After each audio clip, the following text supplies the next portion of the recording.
What do you think of Bob Nagle? Isn't he awesome? Bob Nagle, he's our big friend here on the show. He is, and I had to mention Bob because he deserves it. When I do radio, Bob Nagle set me up for success here, doing radio with him at Notre Dame. Bob Nagle, he is the radio play-by-play voice of the Fighting Irish women's basketball team. You've heard him make the call on not one, but 2 national championships. And over the course of his 43-year career, he has been on press row for some of the greatest moments in Notre Dame sports history. And for Bob, the best is yet to come. Just love the idea of someday seeing it, not on a game day. Just see it before you died, you know. What started out as a dream turned into a way of life for Bob Nagle. Notre Dame has gone to the championship game for the 6th time in program history. Bob was raised Irish Catholic and moved to Mishawaka with his parents and 5 brothers and sisters in 1966, where his love for Notre Dame football grew. I had a chance to get to know Eric Parsegian. I used to go out when they had practice, and I would get his autograph on the way into the locker room, and then his autograph walking to Cartier Field. This was before the Jewish Center was built, and they were finished anyway. And so then you'd wait, you'd go get a burger or something over at the huddle, and then you'd be there when they got done practicing. I'd get his autograph again, and walking with him, and he'd say, didn't I just give you an autograph? Yeah, my cousin's not feeling well, and I told him I'd get, you know. A little guy with a big personality. He found his voice, so to speak, at Mishawaka Marian High School. I was too small for football. My freshman year, I was 5'2", 180 pounds. My sophomore year, I was 5'3", 185. So I was getting beat up every day by high school All-Americans. Our head coach, Bob Otolsky, who's a Hall of Famer, said, "Nags, I'll tell you what, you're gonna get beat up." He said, "Why don't you run our new videotape equipment?" What he lacked in size, Bob made up for with a booming voice and took his first job with a local radio station when he was 23 years old. My first year of broadcasting was 1977, and the football team won the national championship that year. That same year, Bob began calling games for Notre Dame. And then the following spring, in March, Notre Dame men's basketball went to their only Final Four in St. Louis, and I got a chance to be part of that. From men's basketball to Frozen Fours for hockey, the College World Series for baseball, and 2 national championships for women's basketball. Notre Dame is national champions! He has become a staple in Michiana media for more than 40 years, and he has the stories and impersonations to prove it. So Coach Holtz rode over in his golf cart, pulled out his pipe, and he said, "Bob, I'm going to tell you something, our offensive line is in disarray." And I said, "Coach, I can see that." He said, "Let me ask you a question." He says, "You got any eligibility left?" And I said, "Well, as a matter of fact, I do." And as he drove away, he said, "That doesn't surprise me in the least."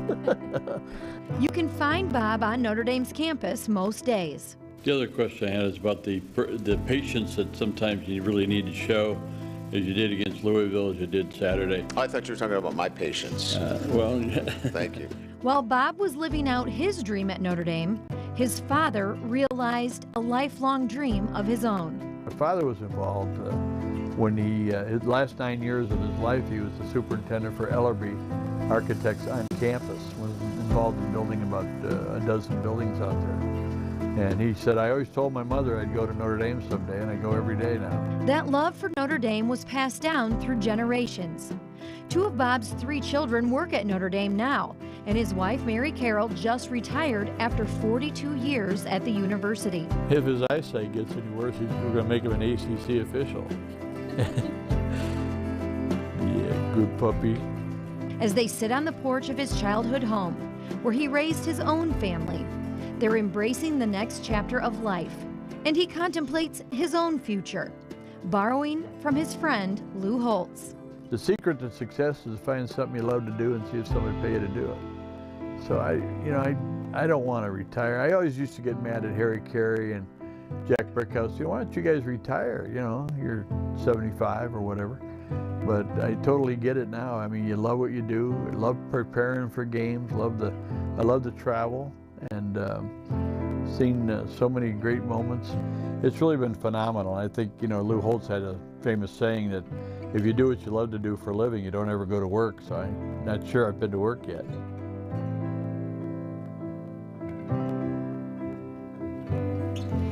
And of course, we have Bob Nagle on our set with us right now. We're so happy you don't have any plans to retire anytime soon.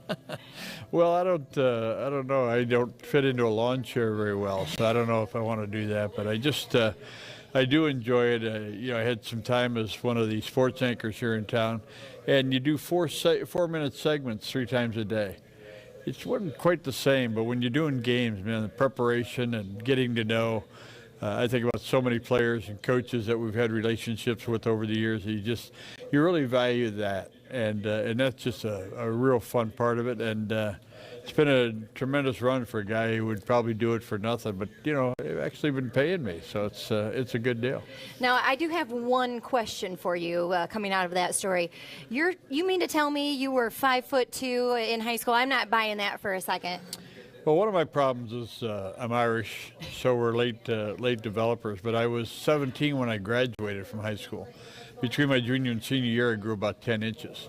So I looked really good getting off the bus, but I was more involved as a manager and doing the videotape for a very good program. And one of the guys I used to go against in practice wound up as the captain of the Naval Academy football team. And I always claim that I made him really what he is, you know. But Steve Barlich was his name, and he was a big, strong kid. I think he was shaving when he was 4, and I wasn't. And he was tough. And my dad was 5'7", played professional baseball, but I never thought I'd have any size, and I was the oldest in the family. So I was surprised, as most people were, when I wound up being about 6'3". Well, we're sure glad you decided to go the TV and radio route, because you've made a huge difference and impact on our community over your 40-plus years. And speaking of, you're going to stick around. We're going to do one of your Bob's breakdowns, because we're going to talk about this Notre Dame team and what they did against Georgia.